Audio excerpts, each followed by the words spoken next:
Hey everybody, welcome back to episode Tilted PodQuest, or TPQ for short. I'm your host Paul Michael, joined as always by Alex. Hello guys. It might be a bit of a short show this week. We are prepping for PAX West in a couple of weeks, so really just 1 week at this point, yeah. Yeah, so this will be our final podcast for this month. We'll resume once we return back from PAX West. So we'll upload some B-rolls that we took during that time, and maybe we'll probably do a live stream at our hotel during PAX West. So catch that on the fly. Yeah, we could try it. All right, so jumping right in, we have various news around the industry, so let's get started. First up is Gran Turismo 7. They have revealed their latest Vision entry, which is a version of these like concept cars that they team up with manufacturers to produce like a supercar, not one that's real, but one that is fun for everyone involved to design it and work on it. And it's the Corvette CX.R, and it's actually based on the Stingray. The video that they released for it showed like the really old iconic Stingray race car, and it morphs into the new concept car, which does include a VR cockpit. That's always kind of a thing that can happen. Sometimes they release these vision cars, and because they're not a physical car that you can't really scan with 12K lasers like Polyphony Digital so likes to do, you sometimes don't get a VR cockpit. Instead, you just get like a hood cam, which is always disappointing, and maybe a little disorienting for people who don't have their VR legs all the way. I play the hell out of the game in VR, so I'm fine no matter what, but I am glad to see that it has a cockpit mode. Yeah, I'm not a fan of Gran Turismo or any of the, racing games, but most of the cars' designs are very nice. They're very well done. So congrats to the developers and the team that designed those cars. It's really, really nice. Yeah, I know I'm going to definitely buy the car as soon as I can. I play this game enough that I've got I always have 10 million credits in the bank. So it's this one could be a $2 million car. I'd be like, no big deal. Hope they make one in real life. I would like to give it a try. See, that's the thing though. It rarely ever translates into real life. Occasionally they actually do make the prototype, they turn it into a show, like a convention show car, right? It's probably not working, but it has LEDs and stuff, so the lights work, maybe the displays work, maybe the cool roof that also has a screen works. There's screens everywhere. I'm pretty sure someone out there is gonna make at least one or try to attempt to make one. I've seen it done before. One of one. Yeah. Yep. Moving on, switching gears and genres. Delta Force, which actually I've covered a couple times on Multiplayer First, finally has a console release date. So for those who don't know, Delta Force is a free-to-play first-person military shooter rather, that's very hardcore. For instance, a lot of the trailer, they released a trailer recently, and you and I both kind of commented on the fact that it really reminded us of Battlefield. So it's tactical, but it's very hardcore. So it's like Battlefield, but in hard mode, because you die very quickly. I played the game, last time I played it was actually a focus on their single player campaign, which they're releasing separately. But even in that, the enemies were very accurate, and just a couple of hits will kill you, and there is no revive. You're just dead at that point. So, but I mean, it looked good. It definitely it felt nice the last time I played it. I believe they're trying to kind of quickly speed up the process, because not a lot of people have 40 minutes of their time to play one mode. They rather just 20 to 30 minutes usually good enough, and then move on to the next mode. So the KDA ratio is going to be very, very, very different. Yeah, and funny enough, I actually have some bit of stuff from some swag from the last time that I went. When I covered their single player stuff, they gave us what did they give us? Because they often give the journalists a little thank you gift for their time, and this one was it was a care package that included military kettle popcorn. I don't quite, but the flavors were real cool. It was caramel. I think it was a s'mores. Yeah, if I remember right, it was a s'mores flavored kettle corn. It was really good though, and they were and the dates are still fine. It was good for another 4 months. Yeah. So it was actually they told us this was actually because this was a year ago now. It was leftover Gamescom swag. So they're here, and it included a Mandelbrick. So because it's like I mentioned, it's a free to play game, right? So they need to monetize it somehow, and their loot boxes are called Mandelbricks, and they're these futuristic looking kind of boxes. Anyway, they gave me it looks like a 1-to-1 scale model of these things. And I swore up and down it was going to be a power bank, but when I finally opened it, much to my surprise, it doesn't really do anything. It's just literally just like a set piece. Oh, that's like a paperweight. Yeah, paperweight. There you go. Not too bad though. But yeah, so Delta Force again releasing on consoles finally August 19th. If you have a decent enough PC, you can also just run it right now for free. It's available already on PC. So yeah, for fans who are waiting for Battlefield 6, this is probably going to be scratching your itch. Oh, yeah. Those who may not want to pay full price for Battlefield 6. Yeah, if you're doing no pre-orders. Yeah, play this in the meantime. Yeah, like I said, free to play is usually good. And supporting the developers too keeps the game running longer. So check those out. Yep. Moving on, we have some news for Lords of the Fallen 2. There was an article that actually Multiplayer First is currently first on search results for. But the developer CI Games was quoted as saying that this is their equivalent of Empire Strikes Back, the Star Wars movie that a lot of people say is better than the original. CI Games is making the same claim for Lords of the Fallen 2, that it's going to be so much better and also darker than the first one, which if you ever played the first one, is already pretty dark. Yeah, so I played Lords of the Fallen, the first game. I didn't like it too much. I don't know. I couldn't get into it too much. I tried playing it. The concept was unique. It was very interesting. The dual worlds. Yeah, the lore was similar to almost like Dark Souls, but Sure. I couldn't get into it. My attention was like very minimal at that time to that game.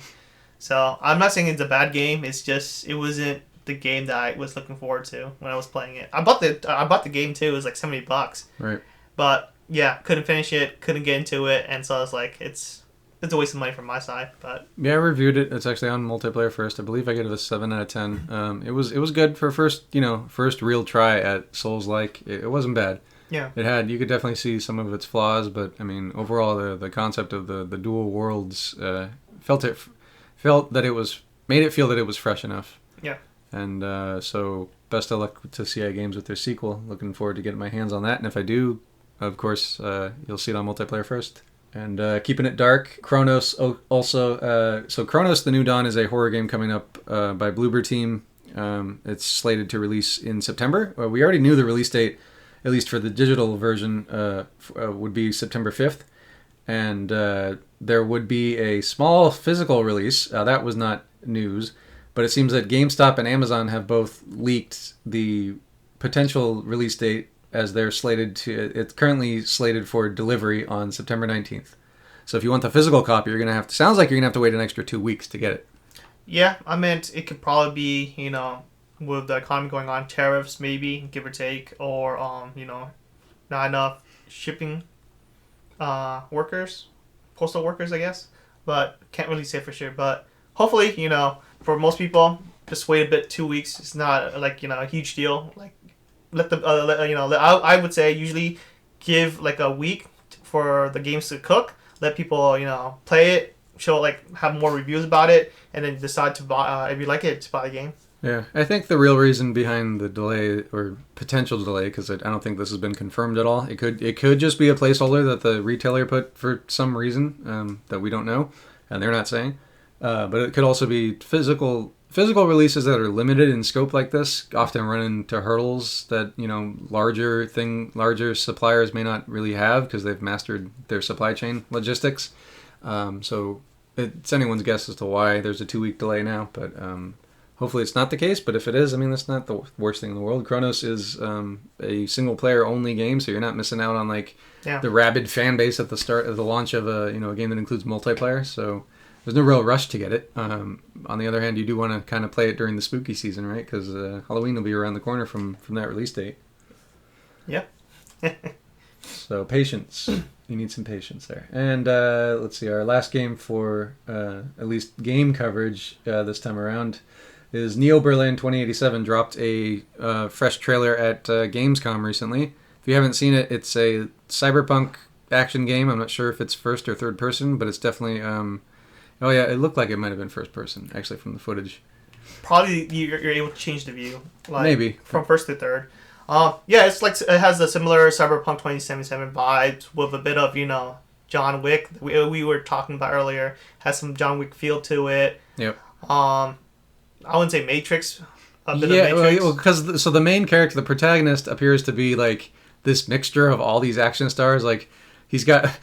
So first of all, he's voiced by the same character or the same voiceover artist that did Adam Jensen. So whenever he spoke in the trailer, all I could just see was the guy from Deus Ex. I can't remember his name right now, but the voice actor anyway. But yeah, it's funny to hear such a recognizable voice in some other property. But I mean, he's pretty good at acting. But I will say though, the trailer that I saw, it looked kind of rough, at least at the start. Like the lip syncing was a little off. I'm not sure if that was because of the display I was using, but it eventually caught up. So I don't think it was that. I think it was probably a rendering issue. It could probably be that or a media issue. Sometimes that happens when you're rendering stuff, and it wasn't always all that perfect. Not everyone catches that. However, I mean, it looked sort of. I don't know. I feel like it looked a bit like too AI-ish. I don't know. It didn't feel like a game. It just felt like someone just dropped an AI model, like create an AI something, a model or something, or ChatGPT, just put in there, and it kind of felt like monotonous. Not saying that the voice actor, feels monotonous, but it felt like that too. When we're watching. Yeah, I guess I could hear it being kind of monotonous, but the character models also were kind of weird. Like they were, it felt like they were trying to get to the level of like Death Stranding 2's character models, but I mean, come on, you can't really compete with Kojima and friends. Yeah. So they ended up kind of falling short of that, and it felt a little bit of the Uncanny Valley effect. But given that this is a launch trailer, like we're not expecting perfection, and we assume things will get better over time. This is just like a concept video, essentially. Yeah, I feel like they'll get there. Probably, hopefully between GTA 6 and Death Stranding 2 level, but that's saying a lot. But we don't know. We don't have further news from it. I just happened to chance by finding it through Reddit. But Gamescom is in Germany. There will be an event there. But for what I can tell, we'll have to wait till they get released. Yep. Okay, so that was pretty much all the gaming news that we had. And we also haven't really had much in the way of pinball because this pinball league, the latest league, has been off for 2 weeks now. This is week number 2. Week number 2. Next week, there will be our last pinball for this month. We might cover it, give or take. However, our entire focus now is just PAX West. We are packing up our gears. We're testing out our gears and stuff. We have a couple of interviews that we set up. One of them will being Mistfall Hunters, I believe, is what it's called. Similar to Dark Souls, God Save Birmingham. I haven't seen that, but it looks pretty cool. Opus is like an anime type game. I had high interest for it because it's like it takes photograph. It's like you journey through with a camera taking photographs to either recover memories or something. So that game looks pretty cool. I see that you have Path of Exile 2 review, Paul Michael. Yeah, preview. Yeah, I think it's a boss rush or something like that. But I heard they're gonna release or announce like a new class or something, but I wasn't too sure. Yeah, they haven't told us much. We just have the appointment so far. Yeah, what else do we got? I see you got Claire Obscure. We're just looking over the calendar at this point. I have a King's Isle showcase. That's a whole I honestly don't think half an hour is enough because they're showing me like at least 3 titles. We'll try to write these articles as soon as we can, but sometimes we're limited by embargo. So if you don't see any news about some game that we may have mentioned here, then that's probably why. Yeah, Claire Obscure will be at PAX West, but it's not like a game. It's just where the cast member will be there talking about the game itself or meet and greet. So I can't really say. So I'm going to probably stop by and check it out. But otherwise, Killing Floor 2 was the one I signed up for both of us. So I believe it's like a co-op or multiplayer shooting game. Mm-hmm. FPS game. So yeah, so for most of these games we don't really have much of information from. It's just more they gave us a synopsis, and then from there we just if we have high interest we'll set up an appointment, but otherwise we don't know until we get there. Well, that's unless you have a game like I do, although you have a game that you still can't confirm that you're reviewing, but I'm meeting with Atari on the first day of PAX for a revival that they're bringing back. A franchise that's probably older than everyone listening to this channel right now. I think I got invited, but I wasn't too sure, so I just deleted that email. Yeah, so I mean, so the hint that I can give is that the game they've done a revamp or reboot of this game. I want to say a little under 10 years ago.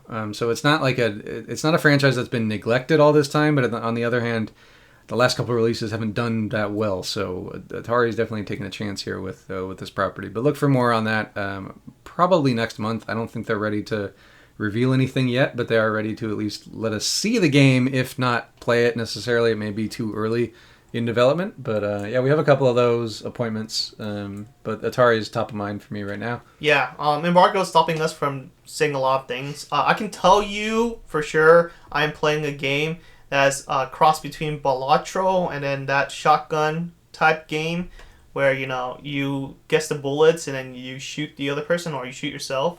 Sorry, I think it's a Russian roulette type game, yeah, where you guess the bullets and then you shoot yourself. If the bullet's blank, you live. If it's not, well, you lose a life and stuff until you lose all life. It's a gambling type horror game, but that's as far as I can tell you. I signed an agreement to not reveal anything more until September 3rd.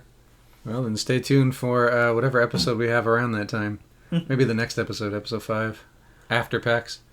Yeah, so catch us then. For now, you know, take care, guys. We'll be back in September for more podcast-related stuff and also more gaming news and pinball-related news as well.